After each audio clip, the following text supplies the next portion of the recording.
2024년 6월 13일 목요일입니다. 오늘 로마서 강해 42번째 꼭지 로마서 10장 16절에서 21절까지의 말씀입니다. 먼저 말씀을 함께 봉독하십니다.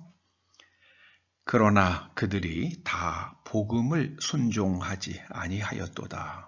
이사야가 이르되 주여 우리가 전한 것을 누가 믿었나이까 하였으니 그러므로 믿음은 들음에서 나며 들음은 그리스도의 말씀으로 말미암았느니라. 그러나 내가 말하노니 그들이 듣지 아니하였느냐. 그렇지 아니하니 그 소리가 온 땅에 퍼졌고 그 말씀이 땅 끝까지 이르렀도다 하였느니라. 그러나 내가 말하노니 이스라엘이 알지 못하였느냐. 먼저 모세가 이르되 내가 백성 아닌 자로서 너희를 시기하게 하며 미련한 백성으로서 너희를 노엽게 하리라 하였고, 이사야는 매우 담대하여 내가 찾지 아니한 자들에게 찾은 바 되고 내게 묻지 아니한 자들에게 나타났노라 말하였고, 이스라엘에 대하여 이르되 순종하지 아니하고 거슬러 말하는 백성에게 내가 종일 내 손을 벌렸노라 하였느니라.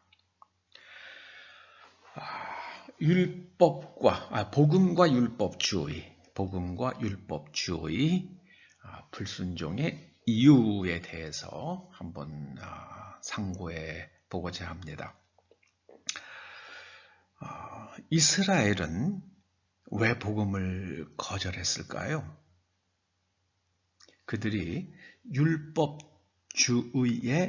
빠져 있었기 때문입니다. 여러분, 율법은 하나님의 선물입니다. 어떤 목사님들은 종종 율법이 패해졌다 이렇게 말씀하시는 분들이 있어요. 성경을 바르게 정확하게 읽지 못한 결과입니다. 율법은 패해진 적이 없습니다. 예수님께서도 율법을 폐하러 오신 것이 아니라 완성하러 오셨다고 말씀하셨습니다. 율법은 하나님의 선물입니다. 그런데 율법주의는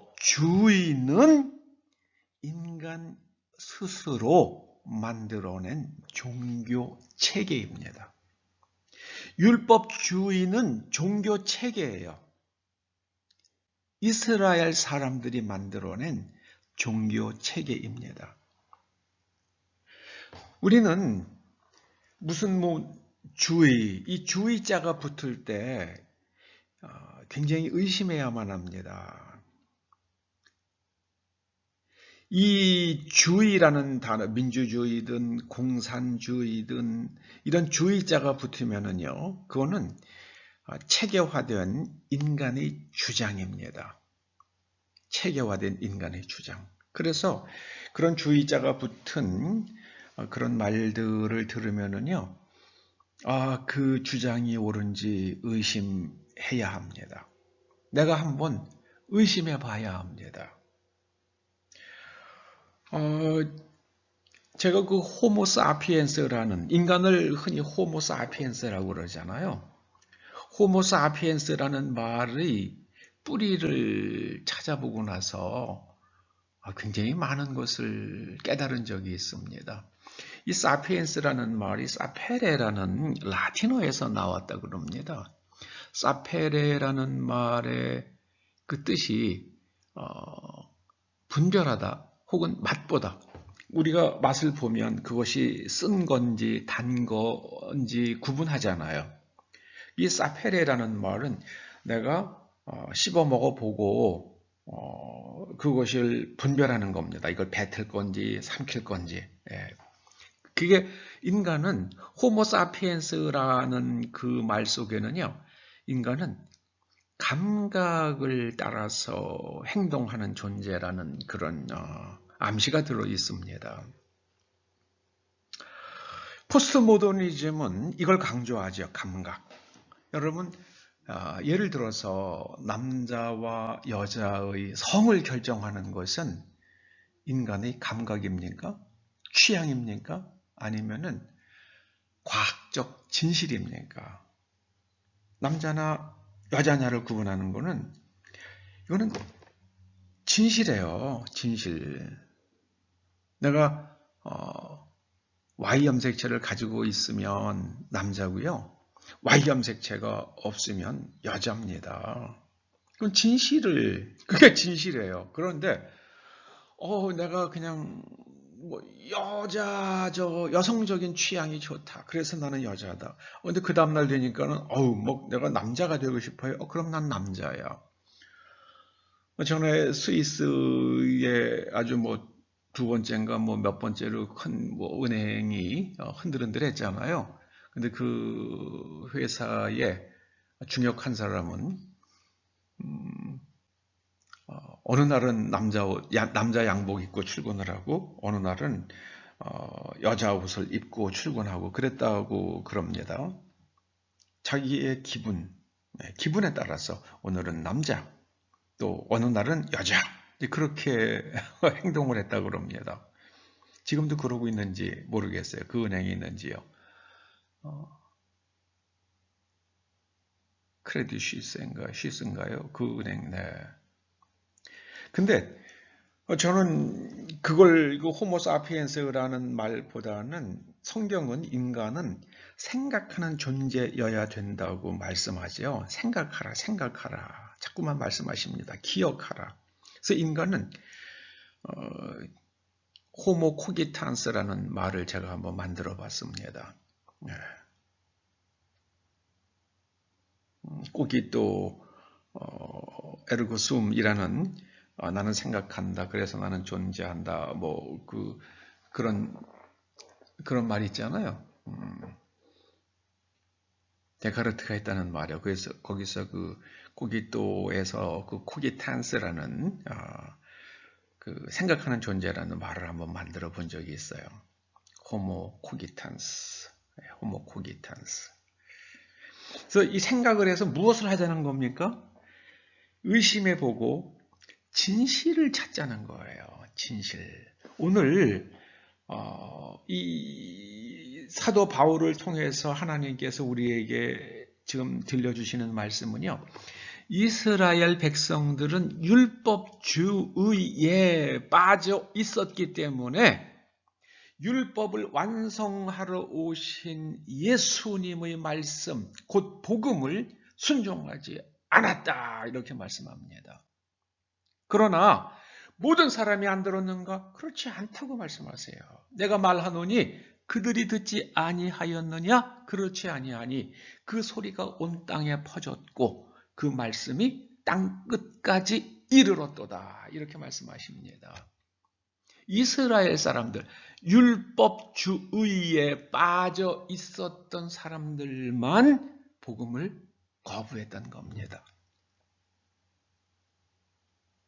그러면서 그러면 이스라엘은 뿌리서부터 그런가? 사도 바울은 그거를 이제 또 물고 들어가죠. 예전에 모세가 말하지 아니하였느냐? 내가 백성 아닌 자로서 너희를 시기하게 하며 미련한 백성으로서 너희를 노엽게 하리라 하였다. 그리고 심지어 이사야 선지자는 내가 찾지 아니한 자들에게 찾은 바 되고 내게 묻지 아니한 자들에게 나타난노라 말하였다. 어떤 사람이 이스라엘의 그 야곱의 DNA를 가지고 야곱의 후손으로서 태어나지 않았으면서도 복음을 받아들였는가? 진실을 찾는 사람이에요. 생각하는 사람이에요. 그러니까 그레코로만 문명에서 기독교가 뿌리를 내리게 되는 겁니다. 하나님께서 아담과 하와에게 선악을 알게 하는 나무의 열매를 먹지 말라고 그러셨잖아요. 이 먹는다는 것은 뱃속에 집어넣는 거죠. 뱃속에 들어갔다는 것은 이 주관화를 상징합니다. 주관화. 그러니까 이 선과 악으로 번역된 그 히브리 말을 하면 토부와 라예요. 토부는 번성, 라는 혹은 또 복 그런 뜻이고요. 또 라는 재앙 이런 뜻입니다. 너희가 잘 될래 망할래. 그 길을 너희가 스스로 그 길을 주관화하지 말라고 말씀하시는 게 선악을 알게 하는 나무의 열매가 우리에게 주는 교훈입니다. 우리가 하나님의 율법을 지켜야 돼요. 네. 그러면서 그 율법에 담긴 의미를, 그 오늘날 율법을 지킨다고 그래가지고 양을 잡고 뭐 소를 잡고 해야 되는 거 그런 뜻이 아니라요. 그 소나 양을 잡는 그 의미를 깊이 생각을 하고요. 그 의미를 우리의 삶 속에서 실천해야만 합니다. 그 율법, 제사적인 법이 있기 때문에 예수 그리스도의 십자가 의미가 살아있는 거잖아요. 예수님의 십자가는 그 제사법에서, 대속의 제사에서 나오는 겁니다. 그러니까 우리는 주관화하지 말아야 돼요. 하나님의 말씀을 자꾸 객관화해야 돼. 그 말씀으로 나를 쳐다보는 게 객관화고요. 내 주장으로 하나님의 말씀을 마음대로 해석하는 게 주관화죠. 제가 언젠가 보니까는요, 그 중국의 건물들 무너진 거 보니까는 뭐 그 안에서 대나무가 나오더라고요. 철근이 들어가 있어야 할 자리에 대나무가 들어가 있어요. 그러니 그게 버티겠습니까? 그게 된다고 착각하는 사람들이 저지르는 악행이지요. 예수님 당시에 바리새인들, 서기관들, 이런 종교적 지도자들은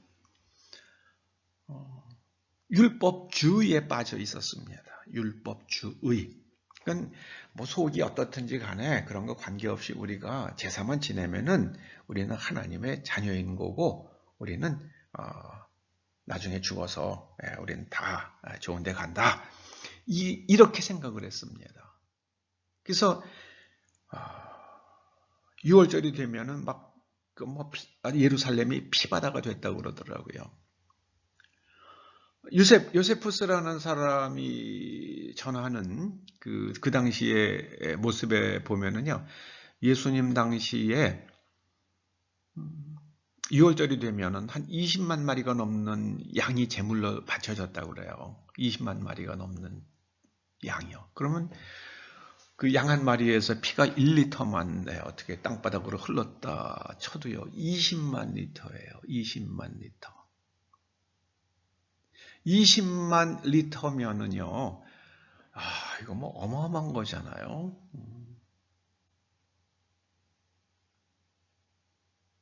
그 20만 리터의 피가 예루살렘 그 성전에 거기서 그냥 흘러내려가지고요, 온 도시가 피바다가 됐대요. 그렇게만 하면은 우리는 다 죄사함 받는다라고 착각하는 거죠. 그게 율법주의입니다. 제사는 지내되 정말 중요한 거는요, 내 마음속에 있는 나를 죽여야죠. 나를요. 그래서 그리스도와 함께 십자가에 못 박혀야죠. 내가 그리스도 십자가에 못 박혀야죠. 내가 죽어야죠. 근데 이스라엘 사람들은 양을 죽였지 자기네들은 안 죽잖아요. 율법주의에 빠졌기 때문입니다. 여러분, 우리가 무엇을 듣는가 잘 생각해야 되죠. 뱀의 말을 들은 아담과 하와는 뱀의 말을 따라갔습니다. 그래서 우리는 무엇을 믿는가? 아담과 하와는 뱀의 말을 믿었어요. 우리는 그리스도의 말씀을 계속 들어야만 합니다. 그래서 그리스도의 말씀을 들을 때에 우리 속에 새로운 자아가 만들어집니다. 그리스도의 말씀으로 말미암는 내면 구조의 재구조화가 이루어져요. 그래서 그리스도의 말씀으로 바라보게 되고 해석하게 되고 판단하게 되고 그리고 그리스도의 말씀에 일치되는 행동을 하게 됩니다. 여러분, 복음과 율법주의 그 차이를 잘 이해하시고 우리는 불순종의 사람이 아닌 순종의 사람이 되어서 에덴 동산에서 하나님께서 말씀하신 토부를 마음껏 누리며 이 땅에서 복된 민족, 복된 나라, 복된 개인 한 사람 한 사람 다 되시기를 주의 이름으로 축원합니다. 기도하시죠. 주님 감사합니다. 복음을 들려주셨사오니 듣고 믿고 그 과정이 계속되어서 우리의 내면이 재구조화되어 하나님께서 기대하시는 삶을 살아가고 우리가 이 땅에서 호흡을 마칠 때에 하나님의 영원하신 품에 들어갈 수 있도록 은총과 자비로 저희를 품어 주시옵소서. 예수님의 이름으로 기도드립니다. 아멘.